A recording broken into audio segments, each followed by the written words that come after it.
Beautiful day in Jerusalem. It is my pleasure, great honor, to introduce to you a great legal scholar and a dear friend, Tony Tanke. Tony Tanke is an attorney with private practice in Davis, California, specializing in civil appeals and class action litigation. He's a certified appellate specialist and a member of the California Academy of Appellate Lawyers. Mr. Tanke received his JD from the University of Minnesota and an LLM from Cambridge University, with emphasis on legal history and international law. As a senior fellow and distinguished research lecturer in law at Santa Clara University, he has taught courses in torts, remedies, and real estate. He also recently developed a course in class actions and complex litigation. The title of his paper is Historical Fallacies and the Potential Disruption of the Holocaust. Mr. Tanke, Dr. Tanke.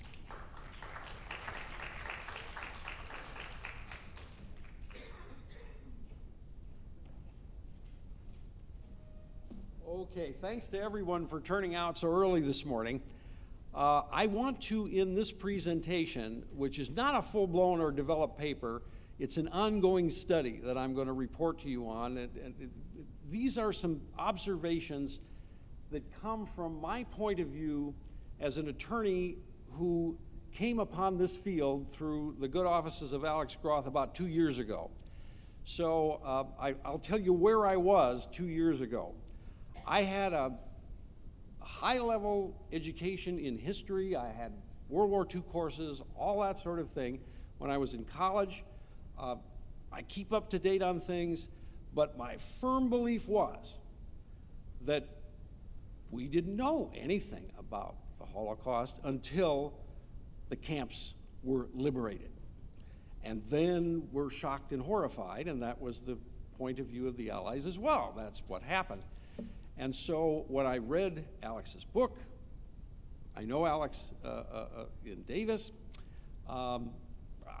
this was a revelation to me, and so I come to the field as a new mind and as a legal mind.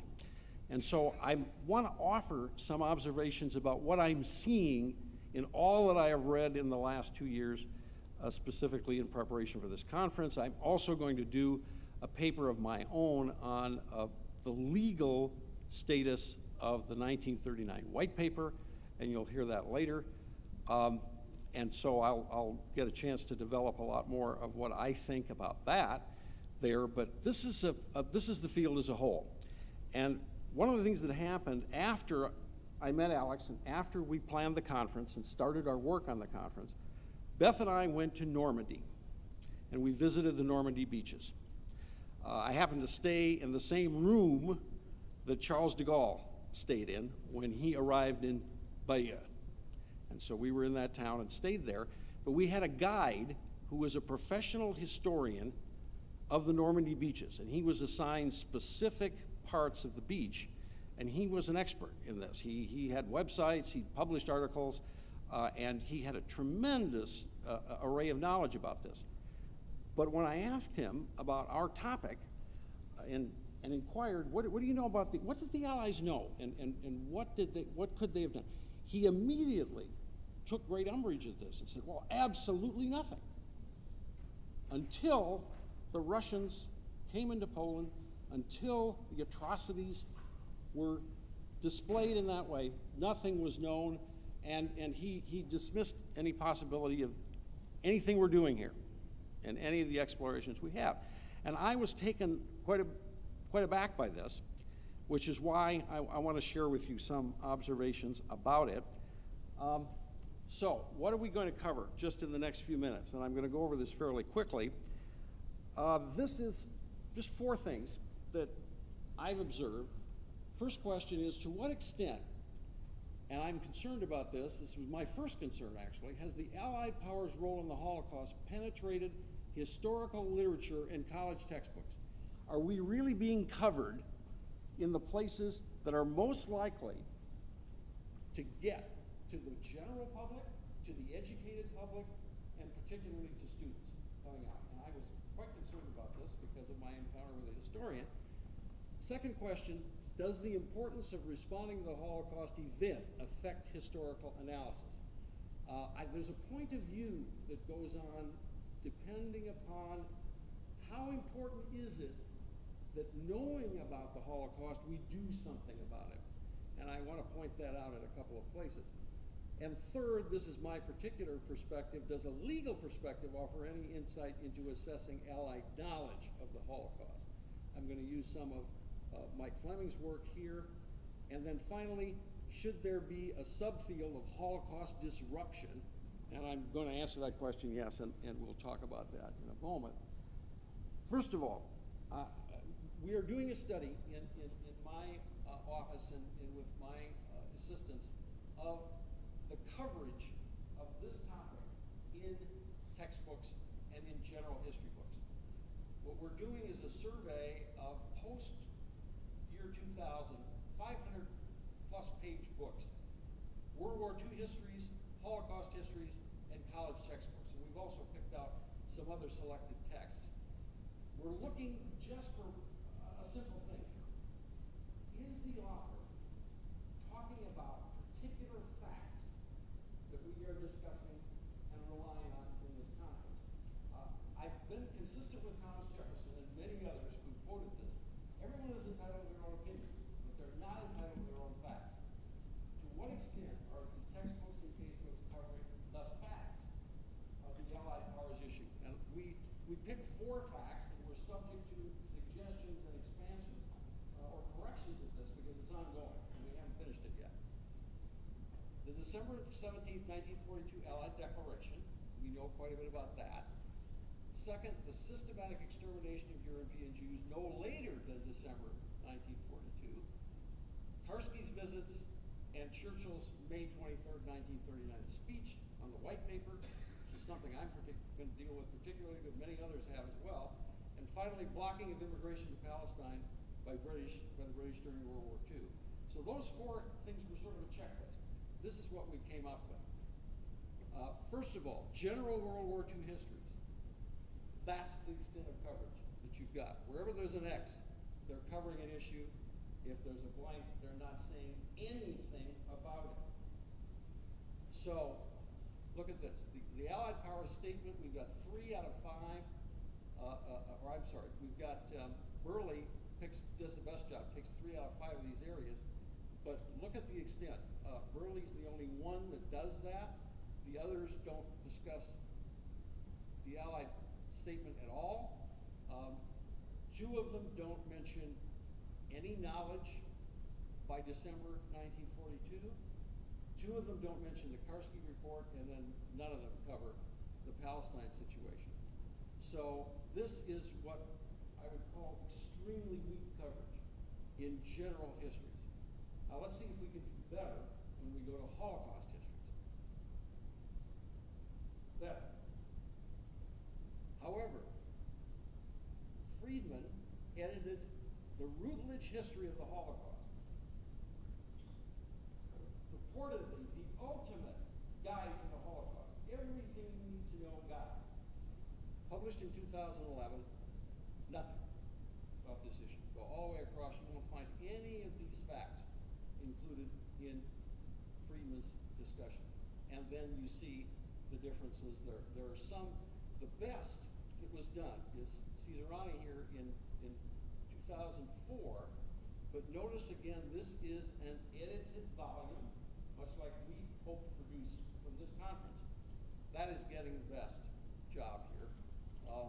And then Friedman has a history of the Holocaust in 2004, where for some reason he did much better. And you know, that kind of puzzles me, but that's the way it came out. And Karski's meetings, for example, and some of these other things are not included except for very, very brief references in one source. So now, how about textbooks? We picked out a couple of college textbooks here, but look at this. Just practically nothing.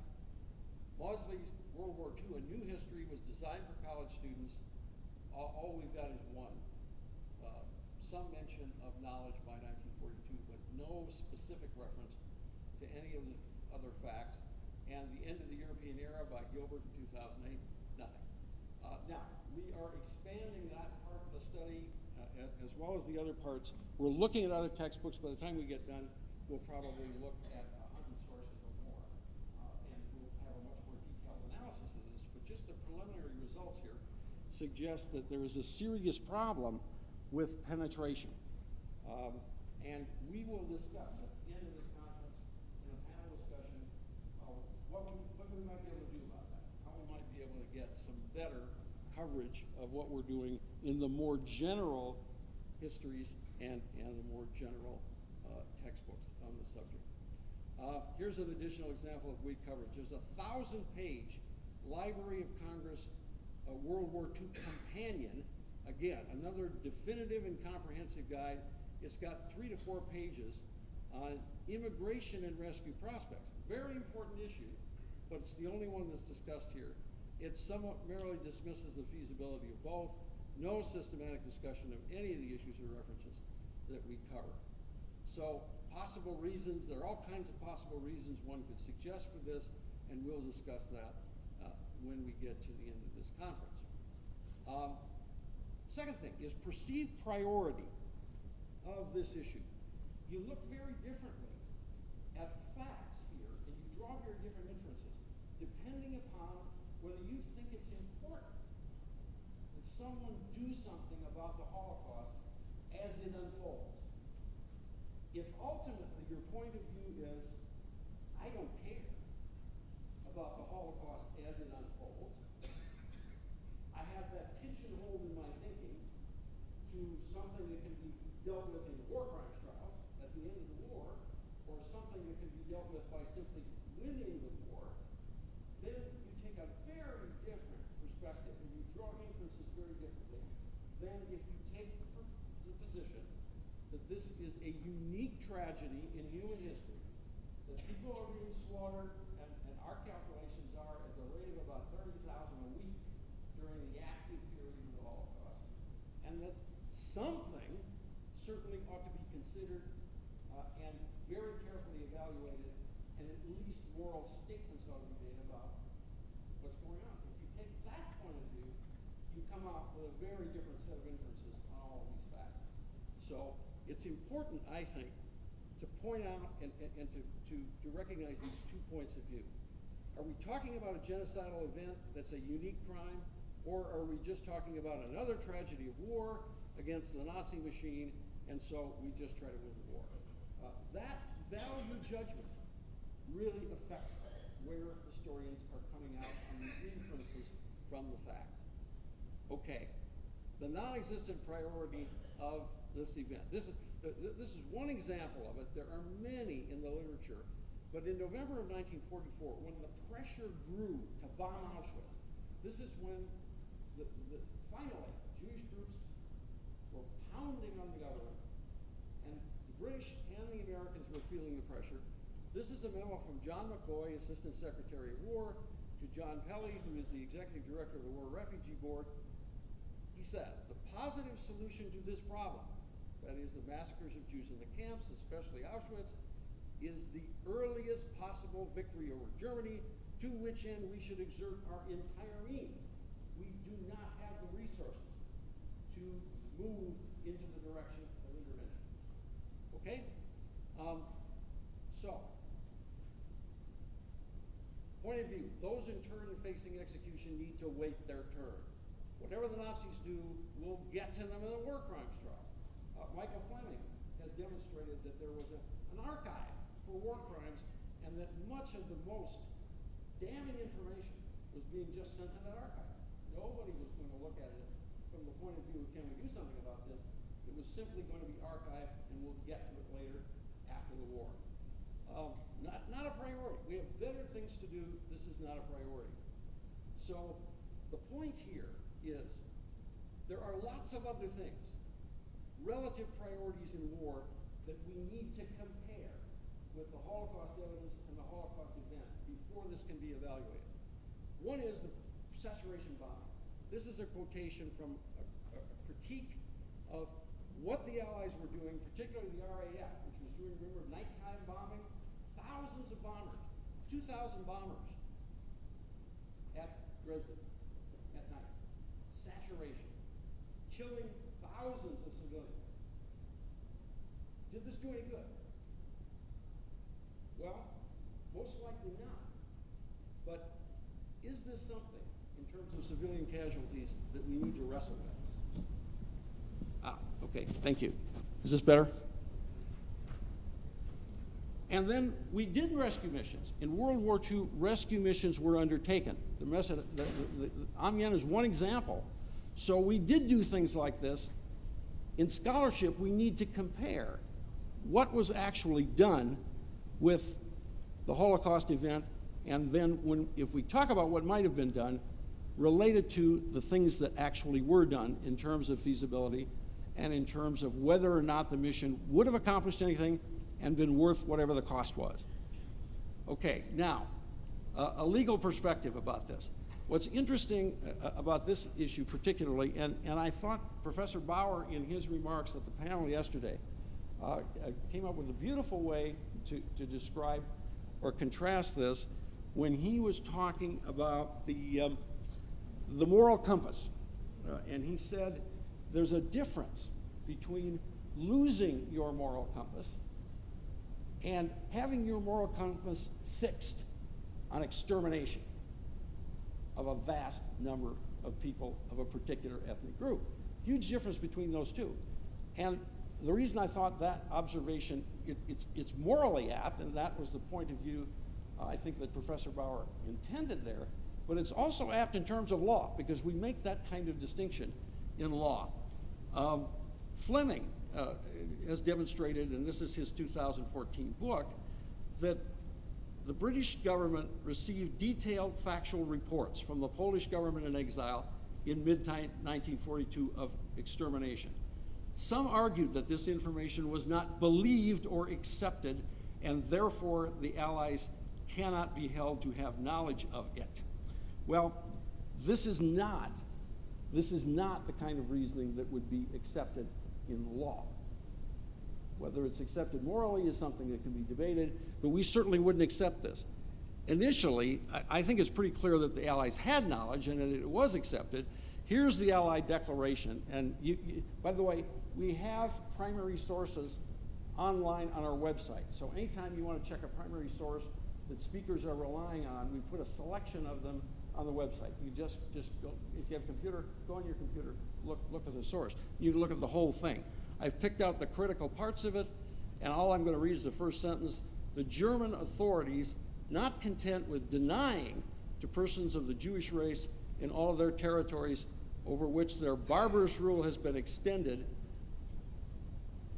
the most elementary human rights, are now carrying into effect Hitler's oft-repeated intention to exterminate the Jewish people in Europe. Seems to me to be absolutely clear, seems to me to be an acknowledgement signed by all the Allies of what they know. Well, the question is, if they know this, they obviously believe what they said. There's no question that as of this point, they have whatever knowledge they need to be evaluated from either a moral or a legal standpoint. In addition to that, the law has something that it calls constructive knowledge. You may actually know something, but you may also be held in law to know something. Constructive knowledge basically means the law will regard you as knowing whether you claim you know or not. This is a concept, and I've given you just a couple of versions of it. One who has responsibility, and certainly the Allies had responsibility, certainly the Allies had access to information. If they wanted more information, they could have gone to the OSS, they could have gone to the Polish underground, they could have sent their agents with the Polish underground. They had all kinds of means, MI5 for the British, all kinds of means of acquiring information. If they thought it was important, they could have done so. And what the law says in this area is they are then deemed to know what they could have discovered with a reasonable investigation. That's a principle that gets lost sometimes in these debates. Someone who has authority and responsibility should act, and they're deemed to have acted in such a way that they discover what they can reasonably determine from an investigation. So, all kinds of evidence here that would demonstrate constructive knowledge at least, a moral and ethical duty to investigate arising from undertaking the role to subdue the Nazis and having the resources available to do that. The other thing is the concept of willful blindness, and Professor Groth has talked about this in his book. Willfully blind, this is a concept in law that when you take deliberate action to avoid confirming a high probability of wrongdoing, you are held, again, to know the facts that you are deliberately trying to avoid knowing. This is a deliberate and conscious decision not to pursue the facts. Now, at this point, these two concepts of priority and the concept of willful blindness begin to work together, because if my priority is, I don't care what's going on in those camps, it's simply part of war, I'm going to fix myself entirely on winning the war, which means winning the war under the priorities that I've defined, then obviously I'm willfully blind. I am not going to pay any attention to that. I'm not going to explore it. I'm not going to discover it. So there's lots of evidence of this. Mike Fleming speaks specifically in his book of there could have been, when the British ministry learned no later than July 9th about all these reports, it could simply have called upon the Polish government to supply more information. It could have sent its own agents with them. It could have confirmed this. Instead, what it elected to do was nothing. The only option it pursued was it inhibited the dissemination of the information it had, and it didn't seek any more information or better information. Finally, issue of what is the real question here with respect to what might have been done? If we ask the question, could the Allies have rescued the Jews of Europe during the Holocaust? The answer is obvious. We know the answer to this question, and there's really no point in asking it. There is no way the 6 million could have been saved by Allied action. No question about that. But that's the extreme. That is way out on one side of this question. The more realistic and serious questions are things like, could the Allies have provided a refuge? Well, I mean, a refuge was feasible. Indeed, there was one in Palestine. It was legally established, and we'll talk about that later. But there were potential refuges all over the world. So that's an area in which, again, it's speculative to determine how many Jews might have been saved. Conceivably thousands. I'm going to argue and try to demonstrate to you at least tens of thousands in Palestine alone.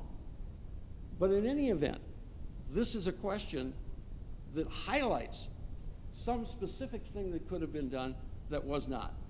Secondly, could the Allies have acted decisively to disrupt or render more costly the Nazi killing machine? And to me, this is what I would like to see more research on. The point of view here being, what could be done to disrupt? You look at this not like we're on the battlefield of war and we have great powers, but look at it the way the Americans looked at the British when the British had America as a colony. Guerrilla warfare. We're going to do everything we can to disrupt what they're trying to do. And we may have good luck, we may have not such good luck, we may achieve in some areas and not achieve in others.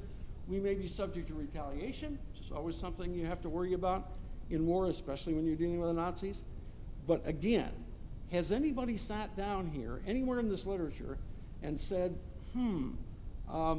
what could have been, what's the disruption plan? Not the plan ultimately to save the whole 6 million, but what's the disruption? And I don't see much of that going on. Funding and support of Polish underground operations. Underground operations were extremely effective. The Polish and the Czechs, especially, were extremely effective in what they did. Their intelligence was great, everything was great, but we haven't really took a hard look at what could they have done if that effort had been directed at the camps? What could have been done if it had been directed at blowing up the rail lines? Those kinds of things. Publicity of German atrocities, bombing of camp access facilities. All of these are things that should be considered in much more detail than they have. And ultimately, we also have to ask a moral question here. Even if we couldn't have done anything militarily, what about the moral statement that comes from going public on this, not suppressing the information, which is what Michael's work demonstrates was being done, but we go public on this and we make a moral statement about the importance of this. Would that have an effect on the people who were collaborating with the perpetrators, in some cases unwittingly, in some cases intentionally, and would that have an effect on the prisoners, the Jews themselves who were in these camps and felt that the world had abandoned them? These are speculative possibilities, certainly, but we don't have to speculate about one thing, and that is these things were not even considered, let alone evaluated strategically, and of course, not done in any event. So, the key thing here is, I think, draw plans for a killing machine disruption. This involves military people and it's beyond me, but draw some plans for disrupting the killing machine and then compare the risks and benefits and the resources with the actual missions that were undertaken. For example, I think we could have spared some of those 2,000 bombers that went over Dresden to do something about the camps. Should Holocaust disruption have been a high priority after December 17th, 1942? I'm obviously answering that question yes, because given what I read in the Allied Declaration, had I been Churchill, had I been Roosevelt, I would have said immediately, get my military people together, I want a plan drawn, and I want all options on the table. Communication options and military options, and then we'll see. Then we'll go forward and do something. The reality is the win of the war was the only answer to this. Okay, that's it. I'm run past my time, so I am not going to take questions on this, actually, because I want to go ahead and continue the conference, but we're going to have more dialogue about this. We've got plenty of time to discuss it at the end of the panel today, and then also in our wrap-up panel tomorrow. Okay, thanks. Alex?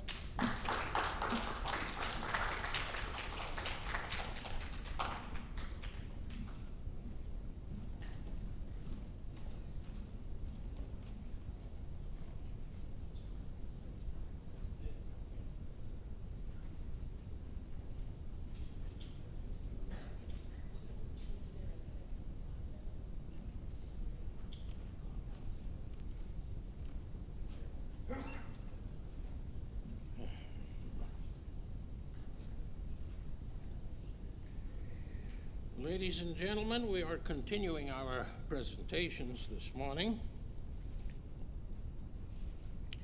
And it is my great pleasure to introduce to you Professor Laurel Leff. She is Associate Professor of Journalism, Stotsky Professor of Jewish Historical and Cultural Studies at Northeastern University, and she's Associate Director of Northeastern's Jewish Studies program. She was formerly a reporter for the Wall Street Journal and the Miami Herald, and an editor, thank you,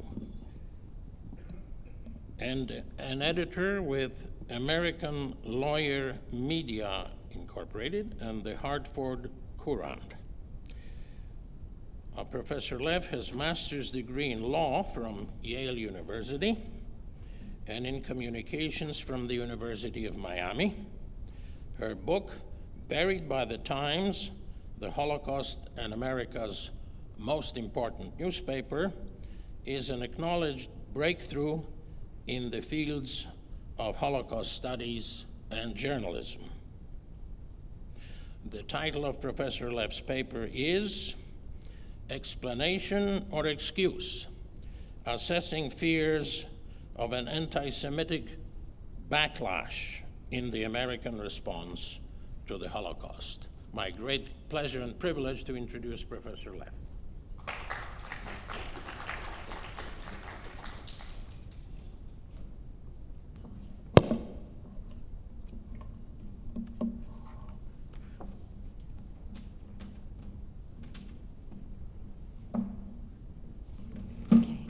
Good morning. Can everybody hear me? I know that's always the most important place to start. Everybody Here, even in the back. Yep, you're waving so you can hear. That's good. Okay. Good morning. I feel very fortunate to be in this amazing city at this interesting time at this important conference. And I also have to say that we have the best hosts in the world. I mean, honestly, everything has been as nice as it possibly could. And for that, we have Alex and Tony and the Begin Center to thank. So it's truly appreciated. And before I start on my talk, I just wanted to say two quick things about what Tony just said. The first is that I'm absolutely delighted he's doing this study of the textbooks. I mean, I think that's incredibly important, and I'm glad you're putting the resources into it. The only thing I might add is maybe you want to start earlier to get a little bit of historical perspective on how it changed. I mean, it's true that what matters is what's in the textbooks now, but it would be interesting to see if there's been an evolution and in what way. And then the other thing I wanted to say is I'm also glad you're bringing some of the historical the legal perspective to this. As you might have heard from my bio, I have a little bit of a legal background, and although I don't think we want to be litigating this, we don't, I still think sort of understanding, I mean, the moral concepts and how the law handles these issues could be very important, and I think that's a very fruitful endeavor. But what I want to take on today is a claim about the American response to the Holocaust that is treated as a truism. And in fact, it's already been mentioned many times at this conference. And what I want to show is that this truism may not be true. And at the end of my talk, you may not be persuaded of that, but what I'm really hoping is that at the least, you'll come away from it being a little bit more careful about just throwing around this truism. So that's sort of my goal. The other thing I wanted to say by way of introduction is that I'm only going to be talking about the American response, not the other allies. I find it daunting enough just to try and understand America and Americans, so I'm not going to take on the British or the other allied powers, but I know Professor Fleming has done work in this and might have some thoughts about this, at least in the British context, and I hope that at some point he jumps in. So here's the refrain, here's the claim. The claim is that the likelihood of a negative public response constrained the Allies' efforts to rescue European Jews during World War II. And that claim appears in works that criticize the Roosevelt administration for its inaction. It appears in works that exonerate the Roosevelt administration, and those that fall somewhere in between. It's in works that focused on the Holocaust and those that focus on anti-Semitism. It is in works that have received scholarly recognition and those that have not. And I want to give you just one formulation of this, although it appears everywhere pretty much. And this is coming from a book by Theodore Hamerow called Why We Watched, Europe, America, and the Holocaust. And here's the way he formulates this argument. The chief reason for the reluctance of American officialdom to display too much sympathy for the victims of the Holocaust was the effect that might have in the United States. What motivated the officials chiefly in dealing with the Holocaust was not personal likes or dislikes, but the need to avoid doing anything that might divert public attention from the war effort and undermine the collective resolve to go on fighting until victory had been won. Well, there's a problem with this assertion. No direct evidence and very little circumstantial evidence supports it. Now, as flawed as public opinion polling is, and it is, and particularly in this time period, if you're trying to make assertions about what the American public generally believed, your only resource really is polling. And there was no polling done on whether Americans would support rescue efforts or even how Americans felt about the final solution. So what that means is that the scholars who have made this assertion have had to resort to other avenues. One thing that they've done is they've relied on pre-war polling and circumstances and statements by U.S. officials in order to support this. And I I'm hoping that an inspection of these arguments will make a convincing case that the prospect of an anti-Semitic backlash that would have curbed rescue results is at least not overwhelmingly persuasive. So in the absence of polling that addresses the actual issue, the scholars have resorted to other types of arguments. And one of the things they've done is use the only available polling on this issue during the war years. And at least for my purposes, when I'm talking about the war years, I'm talking about when the United States was directly involved in the war. So basically from the time of Pearl Harbor to the end of the war in May of 1945. So at that time, the only polls that are available were on Americans' knowledge of the Holocaust. That was the only thing that Americans were asked in 3 polls. Do you know anything about the ongoing Holocaust? And you might ask yourself, how do polls that measure Americans' knowledge of the Holocaust say anything about whether Americans would have accepted rescue efforts? It's a good question. Now, the scholars who use these polls don't directly address that question, but you can kind of get at what they're trying to say. So the logical assertion behind this is that Americans didn't acknowledge knowing about the Holocaust. That meant that they didn't believe the Holocaust was taking place, and they didn't believe the Holocaust was taking place because they were anti-Semitic. That was kind of that's the underlying assumption. But there are problems with this. The first and probably most important is that the polls don't, in fact, show that Americans didn't know about the Holocaust. Again, there are 3 polls that were done, one in 1943. The 1943, this is a Gallup poll. George Gallup started polling in the late 1930s, so we're familiar with the Gallup poll now, and that was a poll that was used then too. So this was a question that Gallup asked. It is said that 2 million Jews have been killed in Europe since the war began. Do you think that is true or just a rumor? 48% of those who were asked said they thought it was true, 28% said it was a rumor, and 24% had no opinion. Then there were 2 more polls taken a year later, one in 1944. And this one asked, do you believe the stories that Germans have murdered many people in concentration camps? At that point, 76% of Americans replied yes. A year later, similar question was asked, and now the numbers had gone up to 84%. 84% said they believed that Germans had killed many people in concentration camps. Those are the numbers. So what do people who say that this suggests that Americans weren't knowledgeable about the Holocaust and therefore weren't willing to engage in rescue efforts, how do they use this data? Well, the first thing is to exaggerate the doubts that are in the data. So Deborah Lipstadt, for example, whose book is called Beyond Belief, and this is a very important part of her thesis, what she describes the 43 poll thusly. In a January 1943 poll, nearly 30% of those dismissed the news that 2 million Jews had been killed in Europe as just a rumor. Another 24% had no opinion on the question. Now, if you noticed, she doesn't mention that 48% said they believed it. And second of all, she doesn't mention that the question suggests that it was just a rumor. She presents it as if that's what the American public were saying. We think it's just a rumor. But that, in fact, was the question. So then what's done with these other polls that say 76% knew and 84% knew? Well, what happens is the scholars go a little bit deeper into the polling data, and what they find is that many Americans don't know the exact number of people who have been killed. And because the question doesn't actually ask it, they don't necessarily know that they're Jews either.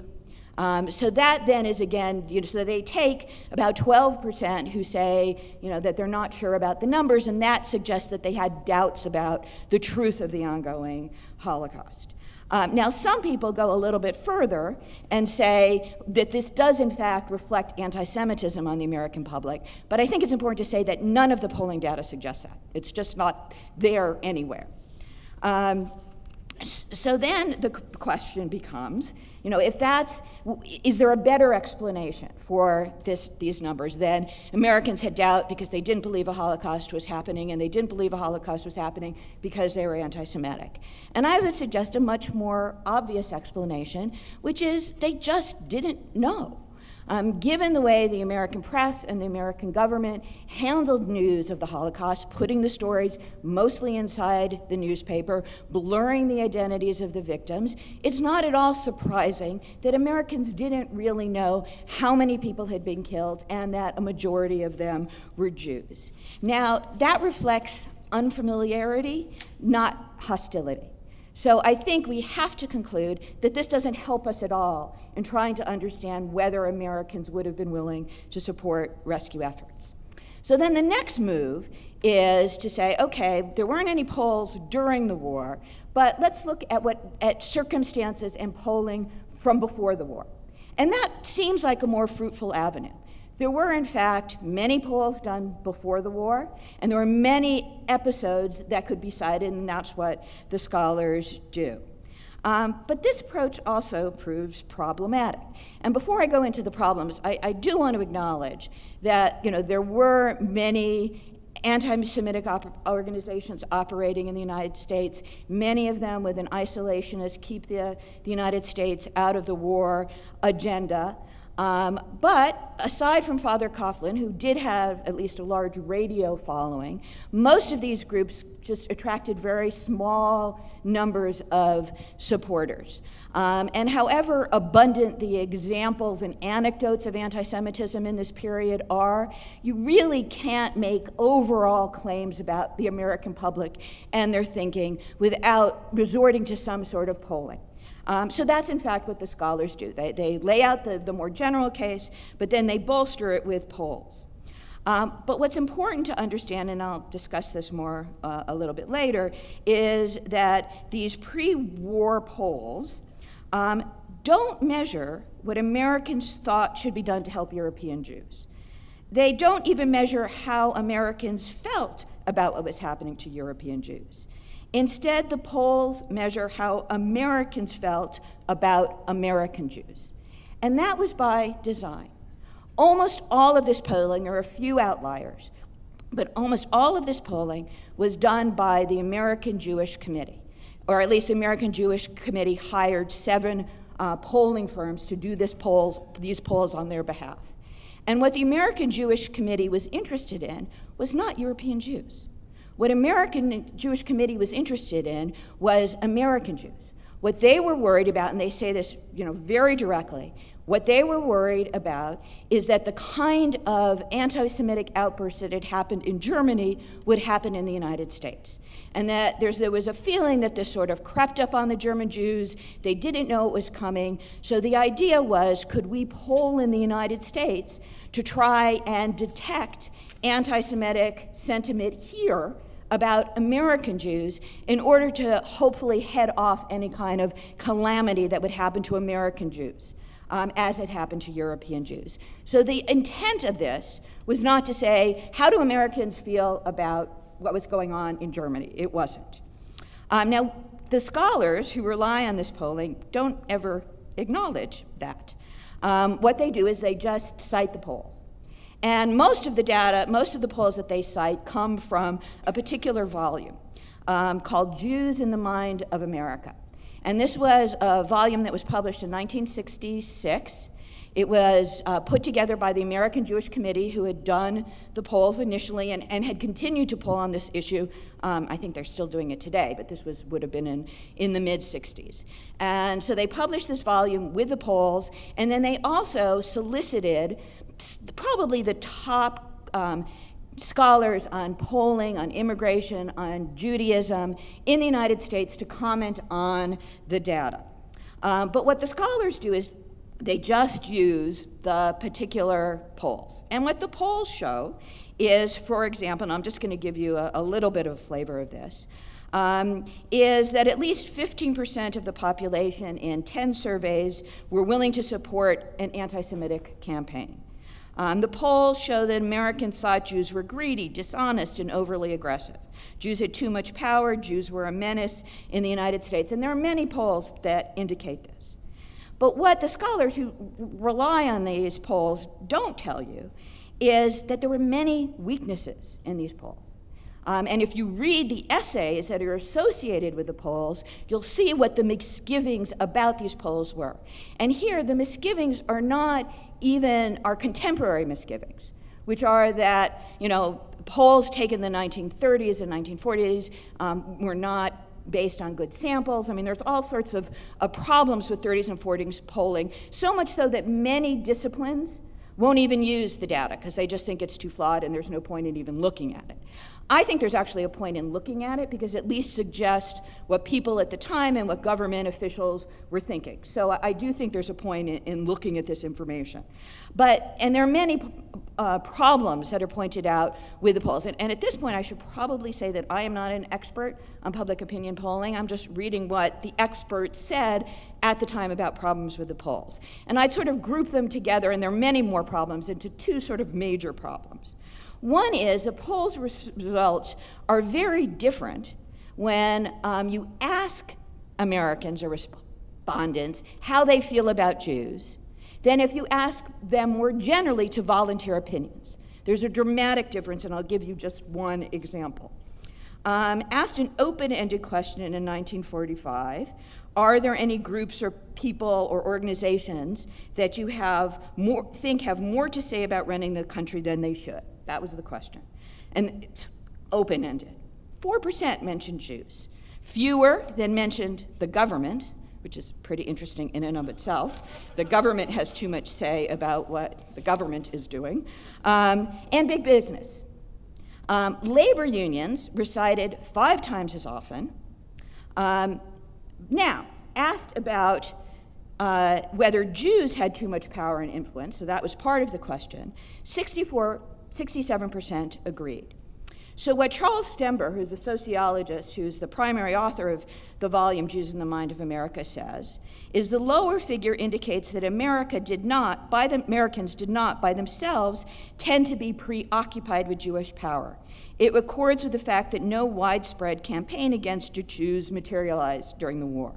The higher figure, on the other hand, shows how ready large numbers were to accept the myth of the all-powerful Jews when it was suggested to them. So that's one problem. The second problem is, while the people who look at these numbers to suggest there was, endemic anti-Semitism highlight what the polls show about Jews, they don't mention that the polls show very similar things about other minority groups.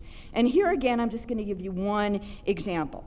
One of the claims, and this appears in a lot of the literature, is that Americans were worried that the Roosevelt administration appointed too many Jews to government, so that the New Deal was really the Jew deal. That's often said. And in fact, 3 polls taken in 1938 found that the average of 23% of respondents thought too many Jews held government offices and jobs. Yet, when asked, 23% also said that Catholics had too many government positions and jobs. So this was not just a Jewish problem, this was a problem of all minority groups. And even at looking at the question about, were Americans supportive of an anti-Semitic campaign, you find some of the same things. First of all, in none of the questions that I saw could you find a definition of what an anti-Semitic campaign meant. Maybe that was obvious to people at the time, but it's certainly not obvious to me. So that's one problem to start with. But again, some of these scholars who looked at this, and there's a lot of data on this, what they conclude, and this is from Stember, but other people agreed with him, is that it was a wave of general intolerance that seized the country after years of war and that targeted other minority groups as well. Now, having said this, I do not mean to suggest that these polls, whatever their problems, are meaningless. They do reflect disturbing anti-Semitic feelings among Americans. But the question is always how much and how deep. And that's not a question that is addressed by the scholars who point to anti-Semitism in the United States. They never tell us how much, what do these numbers have to be for us to be concerned about anti-Semitism? Sometimes they rely on 10%, sometimes 15%, sometimes 40%. One of the things I should just say, and again, this is from just, kind of trying to familiarize myself with polling, is that anything under 15% is like static. You know, Americans, I mean, anybody will say anything to polls, right? And so if it's under 15%, you pretty much should just ignore it. So that's one thing to bear in mind. But there's another and probably more profound problem with relying on these polls to conclude that the public's anti-Semitism inhibited policymakers. Then the results never quite connect Americans not liking American Jews, which the polls do show, to Americans not liking European Jews and not wanting to help them, which they don't. And at least, you know, there was much less polling on how Americans felt about what was going on in Germany. Before the war, there was some, but again, it wasn't the interest of the American Jewish People Committee, was probably the interest of American Jewish people, but American Jewish Committee in conducting the polls. But most of the polls, and I can share this with you later if you want to see, that did ask about how Americans felt about what was happening in Germany, most of those polls did suggest that Americans were sympathetic with the German Jews and were opposed to the Hitler government. Now, there is one set of polls that do stand in contrast to all of this, and that is, in fact, quite important. And that is polling on immigration to the United States. There, I think, the results are more reliable than the inquiries more generally on anti-Semitism. The questions are more focused. They ask people, would you support an increase in the immigration quotas? The results are more consistent and commanding. They're almost always about 70% who are opposed to raising the immigration quotas.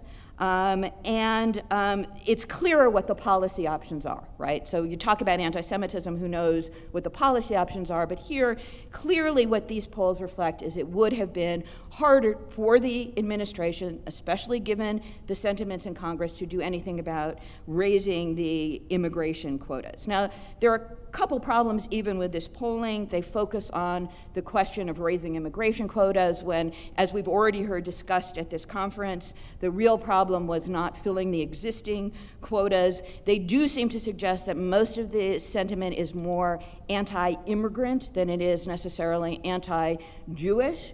Of course, that wouldn't have mattered at all to the immigrants trying to get into the United States, but it is a point worth noting. But the real problem with even these polls is that they're all pre-war.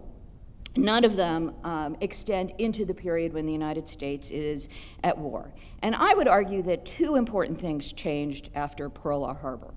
The first is that one of the main claims that certainly the isolationist groups and the anti-Semitic groups was making was that the United States was trying, the Jews were trying to draw the United States into a European war. And that was one of the main reasons for this anti-Semitic feeling. Well, certainly after Pearl Harbor, after Germany declared war on the United States, that concern pretty much evaporated, as did isolationist sentiment in the United States. I mean, there still obviously were some groups who held on to it, but all of the public opinion polling suggests after Pearl Harbor, almost no one was opposed to the United States getting into the war. So that's an important change. The second change, and I think this is also as important, is what was happening to the Jews in Europe. You know, before the war, and here I would even mean 1939, you know, the question was about European Jews' livelihoods, not their lives. Certainly, once you get into the war and after 1941, that has changed. Now the question is saving lives, and I think it's a profound change. And for at least one group, the news of the Holocaust did change the way they approached this issue. And I'll talk about this a little bit more later, but certainly among American Jewish leaders who had been preoccupied by the notion of an anti-Semitic backlash before 1941, although they continued to disagree among themselves about what steps should be taken, you know, after that, after it became clear to them that a Holocaust was taking place, they were no longer so worried about anti-Semitic backlash. Now, there's nothing to suggest that the American public would have changed or what their attitudes were about this.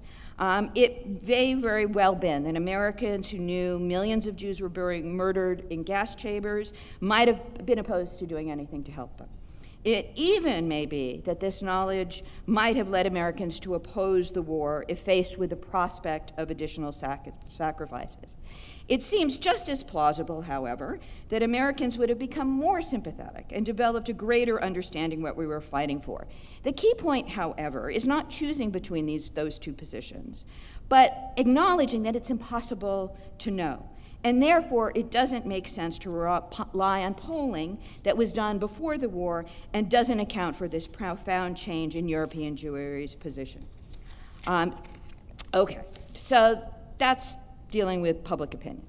The next level of argument that the scholars who say the Allies were constrained by American public opinion is they point to the fact that government officials said that public opinion constrained the response to the Holocaust.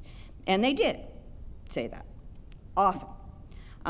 Assistant Secretary of State Breckinridge Long was probably the most vociferous proponent of this view.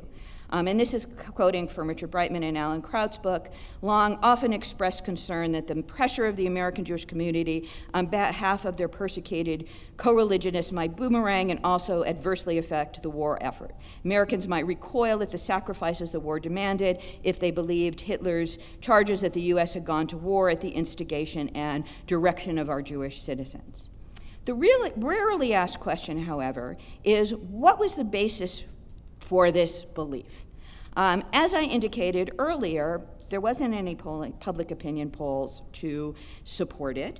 Government officials did not cite to these polls in talking to Jewish officials or even in memorandums among themselves. Now, there is one important exception to that, and I'm going to mention it, which is at a meeting in December 1942, around the time of the Declaration, a single Office of War Information official told, the Office of War Information, by the way, was the America's propaganda arm, and I'm going to come back to them later. But he told World Jewish Congress leaders that Gallup polls indicated the impression on the average American is 7 times stronger if German atrocities are not exclusively Jewish. The problem with it is that I have not been able to find that poll. It's not in the World Jewish Congress archives, it's not in the Office of War Information. Anybody else who cites to it cites to the memo from the World Jewish Congress mentioning the poll, doesn't show the poll, so we don't know what the poll said. I mean, it's not in any of the Gallup polls, that he published at that time. So we don't know what it said, what was asked, what the respondents actually responded, or even if this poll took place. Now, if someone could find this may change things somewhat. But in the meantime, what I would say, and I looked very carefully at at least most of the books, I'm not going to say all, that make this argument, and none of them are able to point to anything about what government officials felt, how they came to this conclusion, more than that it was sort of a hunch. It was what they assumed would be the case. Now, it may be that the possibility of an anti-Semitic backlash could have been so obvious and so uncontested at the time that policymakers didn't need proof of its likelihood, except it wasn't. Before the war, advocates for German Jews were deeply divided about the likelihood of such a backlash and how to respond to it. Many of those were concerned that their opponents, both within the government and out, were raising such concerns as a pretext for inaction. That was something that Friedrich Frankfurter said in 1934. There are several examples of this that, in the interest of time, I'm not going to go through. I'm just going to give you one example that comes from my current research, which is that I'm looking at how American universities responded to requests from foreign scholars to be hired onto their faculties in order to get around to immigrate on a non-quota visa. And there were several organizations that were trying to facilitate this effort, and they were deeply divided about whether this would provoke a backlash, both in the communities where these scholars were going to be placed and at universities generally. Would there be a saturation point? Would there be too many scholars hired, and then this would lead to a backlash, and then they wouldn't be able to hire any more? And this group argued about this constantly, just constantly, and there were very strong feelings on both sides. And the importance of this is, first of all, that it does show that this was a debated issue. It was not a foregone issue. And the other interesting thing is how this group, the Emergency Committee for Displaced Foreign Scholars, reacted to this. They did a poll. They commissioned George Gallup, who did it pro bono, for free, to try and assess how a university is responding to this. And what they found out is that most university presidents were not concerned about this, were willing to continue to hire scholars, and then they kind of went ahead with their efforts. The point of this is not to suggest that Jewish leaders didn't worry about an anti-Semitic backlash. They did obsessively. But it was contested, it was fought about, it shouldn't be a foregone conclusion. And then the other point, and this is coming back to something I mentioned earlier, is that once it became known that millions were being murdered, Jewish leaders, again, continued to disagree on tactics, particularly immigration to Palestine, but no one, or almost no one, argued that silence should be maintained to avoid stirring up domestic anti-Semitism. These leaders still may have believed rescue efforts would provoke a backlash, yet most of them considered European Jewry's fate to be so horrific that they had to take a chance and push for action. The risk of a backlash had to be weighed against the certainty of continued mass murder. And that's the essential point. Had American officials felt the same way, they wouldn't have kept insisting a backlash was inevitable. They would have found out what public opinion actually was and tried to change it. And indeed, that is how the Roosevelt administration usually responded on issues they cared about. Unlike many of the contemporary scholars of the American response to the Holocaust, who treat public opinion as an impenetrable obstacle that stood in policymakers' paths, the Roosevelt administration perceived public opinion as potentially fluid. Roosevelt thought he could shape public opinion. And once he overcame his misgivings about public opinion polling, which happened in the late 30s, he then became obsessively dependent on public opinion polling. He already had a Bureau of Intelligence that was monitoring press accounts to sort of see what the American public was. In 1940, he expanded that. There were 126 employees of this intelligence agency. What they were assigned to do was public opinion polls, huge ones. They did ones with between 3,500 and 7,000 respondents on anything that the administration was concerned about. These polls were private. This was not something for public consumption, so this was something that the Roosevelt administration could do privately in developing their policies, and that was the purpose of it. Beginning again in 1940, Roosevelt also privately used an outside pollster, Hadley Cantrell of Princeton University's Office of Public Opinion Research, to do sort of his in-house polling. And then Roosevelt would get 15 to 20 pages of summaries of what these polls found every day. And let me just give you one example of how they use the polls. I mean, there are so many polls, you can't really go through all of them, but here's, I think, a kind of interesting one. So on March 1st, 1944, the president had been concerned about the fact that bombing Rome was destroying many important Catholic religious sites. And this might affect Catholics, particularly morale and support for the war effort.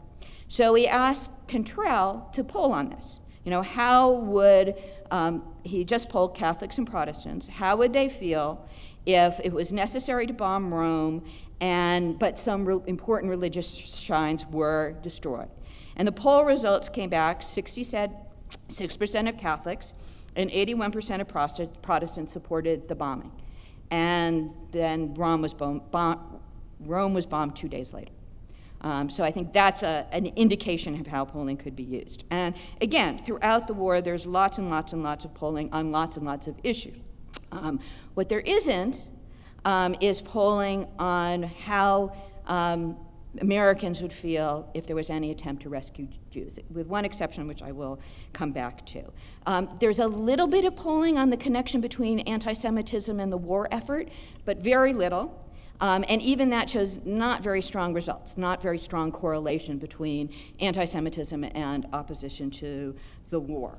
Now, the fact that no polls measured whether knowledge of the extermination camp would affect support for the war, and few measured domestic anti-Semitism's impact on support, already indicates the administration did not care much about this issue. Had the administration wanted to change the public perception, had it wanted to awaken Americans to the ongoing extermination campaign, had it wanted to implement policies to help European Jews, it would have launched a public relations campaign. It would have used its vast polling apparatus to determine what the public actually believed, how deeply the belief was held, whether it could be changed, and what it would take to change it. And the best evidence that had the administration wanted to implement a different policy toward the Jews, it would have done all those things, is the one time it wanted to, it did. So in 1944, after the Freeport idea was proposed, the idea that you could bring a certain number of European Jews to the United States, hold them as if they were in custom for the duration of the war, and then return them to who knows where. But when that idea was proposed in 1944, at the beginning of 44, the War Refugee Board had just been created, and the War Refugee Board was supportive of this idea, but they didn't just implement it. What they did is, first they did a public opinion poll. They had Contrell ask Americans how they felt about it. 70% said they were willing to support the proposal. They then floated the idea at a press conference. What happened is they got a journalist to ask War Refugee Board officials about it. They said, yes, we are considering this. That prompted stories in the newspaper, and this was the idea, stories in the newspaper. It then also prompted some editorial responses to the idea and comments from congressional leaders. All of that was supportive. That then gave Roosevelt an opportunity at a press conference to again mention the idea. He talked about it at 3 press conferences, and then he went ahead and did it. So when the administration wanted to do something, that was the approach they take. And it seems logical that had the administration wanted to adopt other policies to help the Jews, but feared an anti-Semitic backlash, it would have monitored, measured, and perhaps mollified the public reaction. And the record reveals no such efforts, none.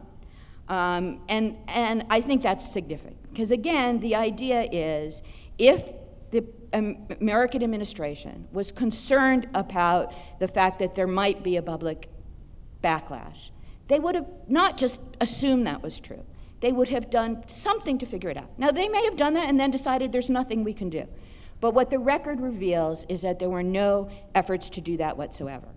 Now, I also have some theories about why the administration was downplay the Holocaust, even in the face of the fact that they did not have any of this public opinion data. But since my favorite part of this is always taking questions, I'm going to stop now. I will take questions from you about this, and then, if you wanted to talk more about sort of my frankly more controversial conclusions about what was motivating the government, we could talk about that as well. But thank you very much.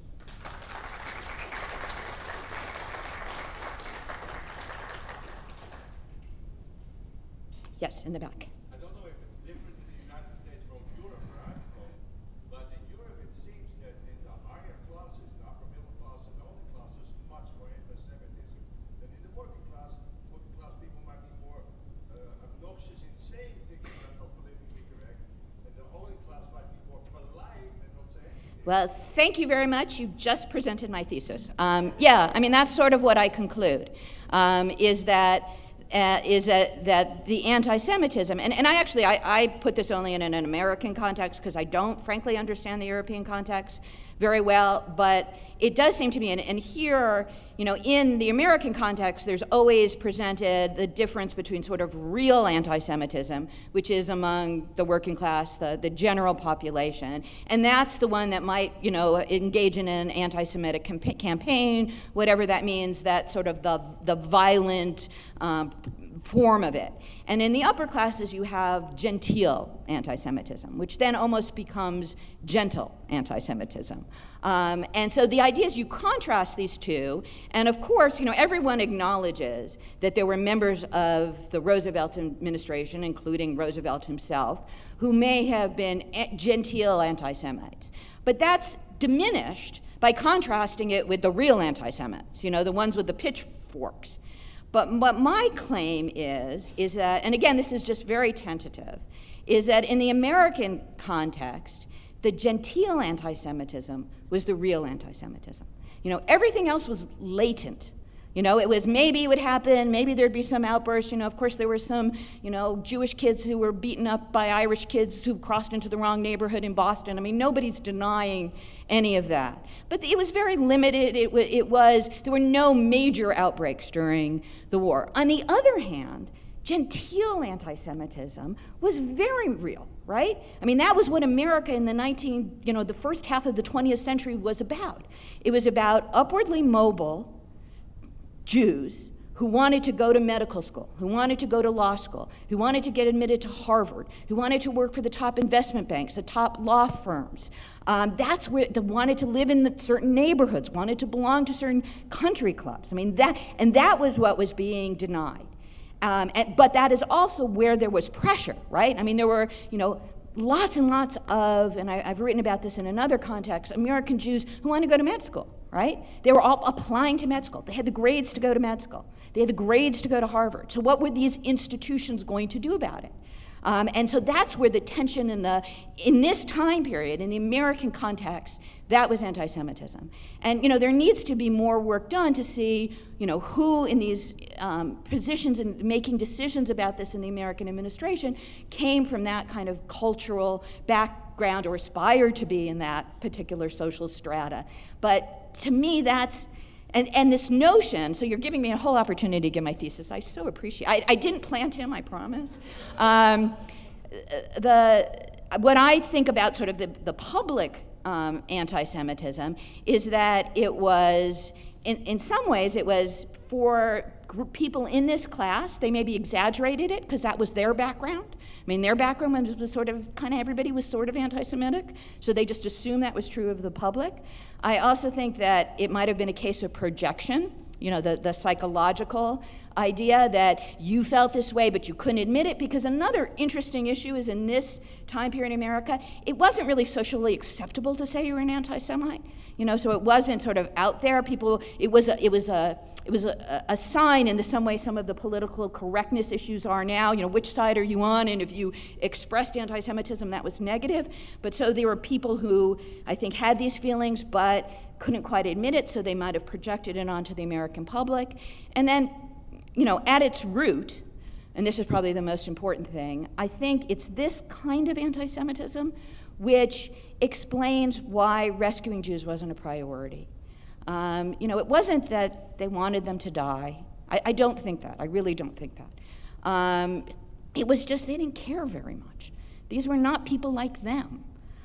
So in assessing all these priorities that Professor Tanke expressed so well, it just went high up there because I think to some extent, and I do think much more work needs to be done on it, but because of their own coming from a particular class at a particular time. So I took more time, not so many questions. Okay. Anybody else? Okay, Rafi?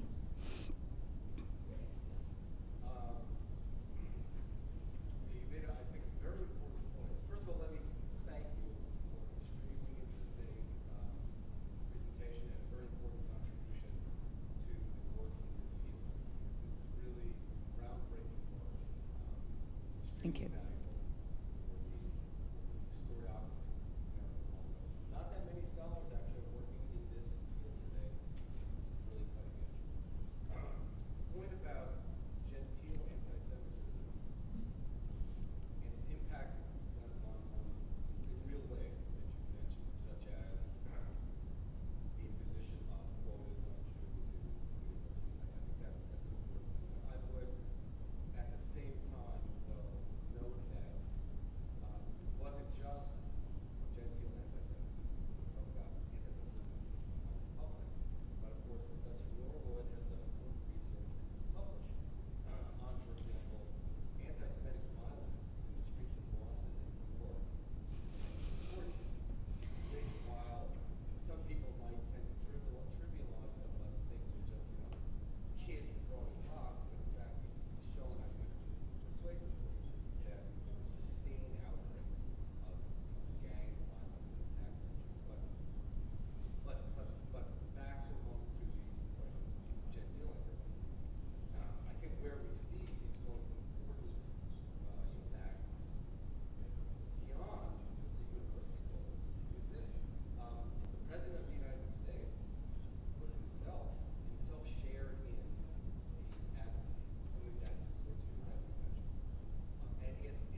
Yeah, I mean, it was just, I would agree, although I guess I would also say that I think you need to, I mean, and I know Professor Zucker has done wonderful work on this, but I think maybe even seeing it a little bit more with these eyes might reveal other things about the decisions in individual consuls. I mean, there's no question the State Department itself was made up primarily, although not exclusively, of people from this class and with this background. That was what the State Department was in the 1930s. So it would not be surprising if these attitudes came to bear in making the administrative decisions about who to admit and who to not admit. And I think that's the really important piece of this, and Professor Tanke and I have talked about this a little bit, but this is, you know, when you have a quota for Germany of 25,000 Jews, and you just admit 5,000 Jews, now, I think it's hard to imagine that given the number of German Jews who wanted to leave, that there weren't 25,000 who could, you know, in some reasonable way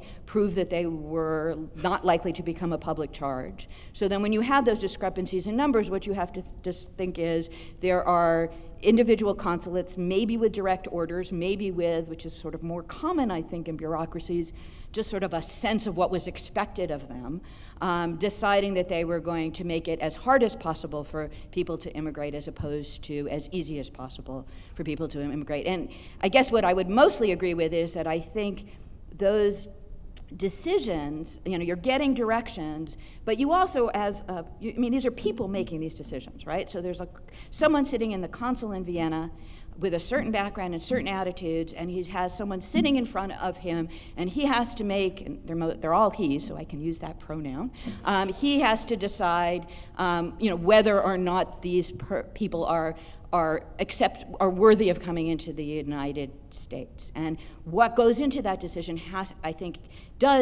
is a reflection of who that person is and what their background is, as well as sort of their bureaucratic imperatives. What's it going to take to succeed in this bureaucracy, which is, of course, what most people in the State Department, most people in any big organization wants to do. They want to succeed. They want to get more money. They want to get promoted.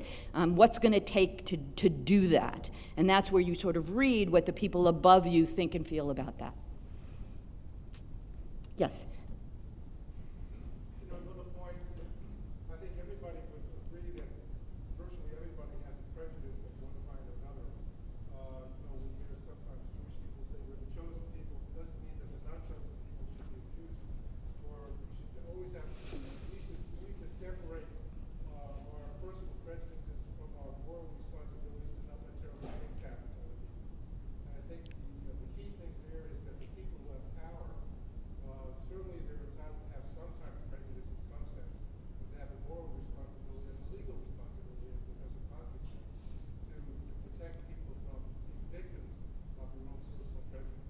So I think that's a very subtle but very important one we always have to remember. Right, although it does require being aware of your prejudice, how they're playing out, and that often it's that, I think, that consciousness that becomes the problem, but absolutely.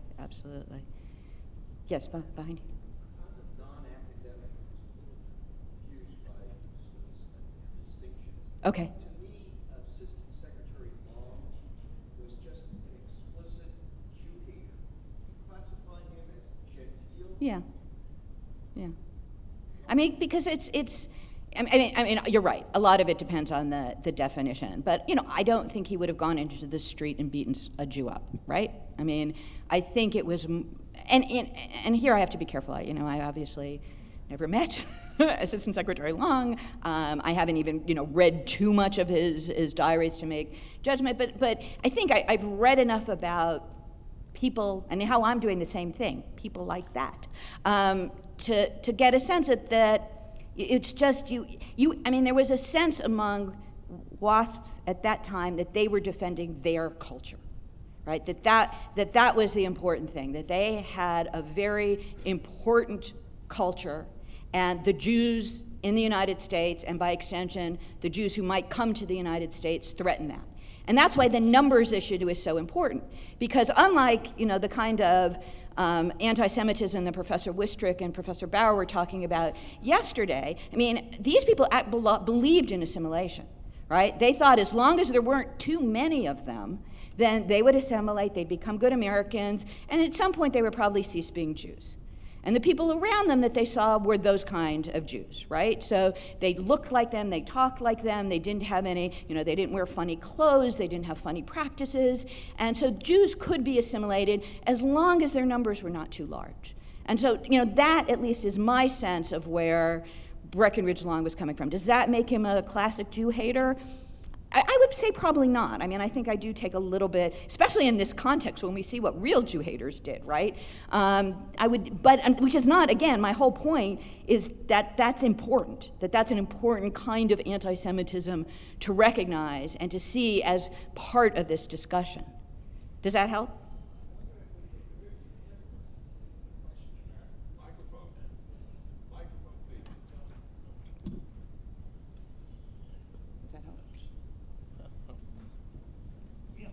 I wonder if we could bridge the difference between this questioner and Professor Leff to say that genteel could be murderous. Genteel could be murderous, and these are not in mutually exclusive terms. And I personally don't know how many people Adolf Eichmann actually personally shot, killed, or otherwise mistreated. But, and I'm not analogizing Eichmann with Breckinridge Long, but I think that there is ample weight in your question. Okay. That's a good point. Yes, over there.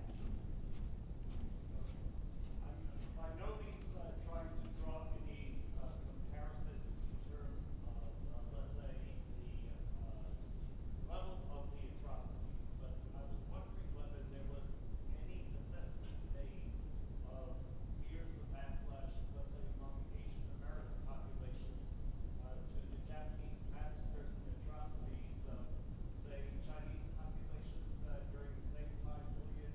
Did Asian American interest groups have the same fears of backlash? What was the American response to that? Was there any polling data done along those lines? There was. They did poll on the Japanese internment. I'm not exactly sure what the poll showed. I don't know. I think that's a really good question. I don't know the answer to it. What I do know is that what I would think, although the Jewish population was very small too, but that they weren't worried about. Now I'm just going to stop with yes, they polled on it, and no, I don't know. Yes, Professor Winner. Oh, I think, can we take one more question? Because, sorry, I hope I'm not holding anybody. I think actually what you were presenting was referring to working class anti-Semitism position in Boston and New York police departments, which made a great effort to trivialize what was going on. But in fact was taking place were what the Jewish organizations at the time called winning the wrongs, which were breaking out in cities like Boston and New York, where Jews were savagely beaten in the streets.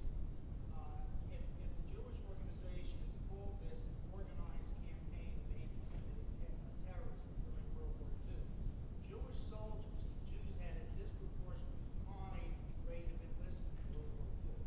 Soldiers who were killed in action, their younger siblings, their parents, and other relatives were being beaten in the streets, full price killed by gangs of Irish Americans who made organizing forays into Jewish neighborhoods, which they called Jew hunting expeditions.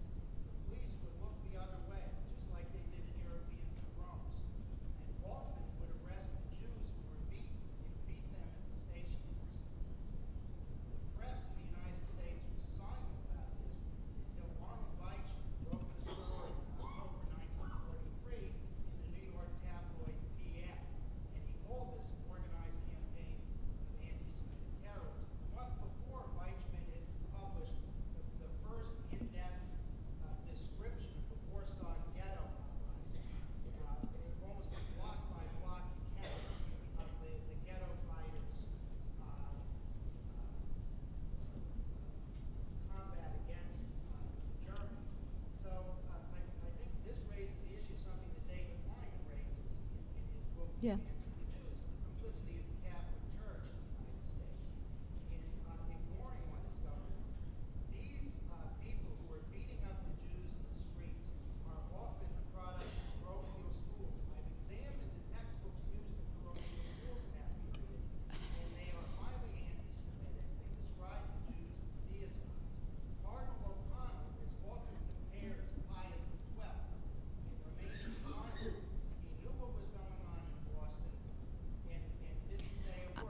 Right. Jewish girls are having their clothes torn off them in the streets. This is what would be called sexual battery. Right, and I know I made people stay past our time, so I am going to.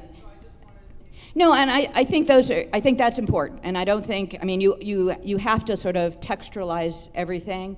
The only thing I would say a little bit is that there's always, whenever you have examples and anecdotes, and I know this as a journalist, we love anecdotes, but you have to be able to sort of assess it in some sort of broader framework. And you know, and I mean, there was some stuff in the New York Times which I've actually read very carefully about this, and there was actually a study done in 1944. I mean, I guess I would still hold, well, that this was an element of what was happening in the United States.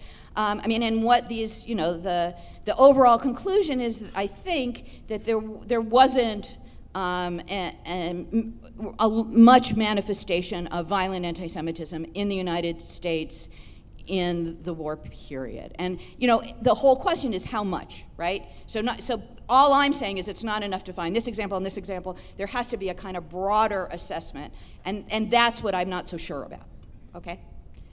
Thank you.